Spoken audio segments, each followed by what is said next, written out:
यह दिन माँ दुर्गा के द्वितीय स्वरूप माँ ब्रह्मचारिणी को समर्पित है। यहाँ माँ ब्रह्मचारिणी की विस्तृत कथा दी गई है। माँ ब्रह्मचारिणी की कथा। ब्रह्मचारिणी का अर्थ है तप का आचरण करने वाली।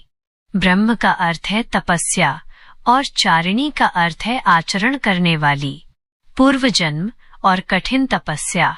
अपने पूर्व जन्म में जब माँ ने हिमालय के घर पुत्री के रूप में जन्म लिया था, तब देवर्षि नारद के उपदेश से उन्होंने भगवान शिव को पति के रूप में प्राप्त करने के लिए अत्यंत कठिन तपस्या की थी। हजारों वर्षों की साधना। उन्होंने 1000 वर्ष तक केवल फल फूल खाकर व्यतीत किए और 100 वर्षों तक केवल जमीन पर रहकर शाक सब्जियां खाकर निर्वाह किया। कठोर व्रत। कुछ समय बाद उन्होंने कठिन उपवास रखे और खुले आकाश के नीचे वर्षा और धूप के घोर कष्ट सहे। पर्णा का त्याग। इसके बाद उन्होंने 3000 वर्षों तक टूटे हुए बिल्व पत्र खाकर भगवान शंकर की आराधना की। अंत में उन्होंने सूखे बिल्व पत्र खाना भी छोड़ दिया, जिसके कारण उनका एक नाम अपर्णा पड़ा। तपस्या का प्रभाव।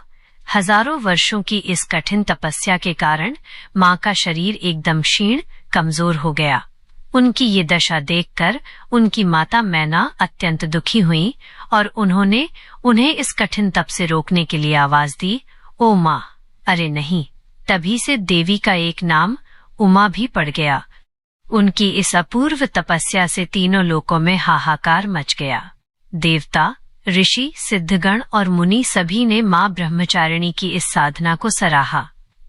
अंत में पितामह ब्रह्मा जी ने प्रसन्न होकर उन्हें दर्शन दिए और कहा, हे देवी, आज तक किसी ने भी ऐसी कठोर तपस्या नहीं की है। तुम्हारी मनोकामना अवश्य पूर्ण होगी और भगवान शिव तुम्हें पति के रूप में प्राप्त होंगे। अब तुम तपस्या छोड़कर घर लौट जाओ। माँ का स्वरूप और प्रतीक। माँ ब्रह्मचारिणी का स्वरूप अत्यंत ज्योतिर्मय और भव्य है। उनके दाहिने हाथ में जप की माला है।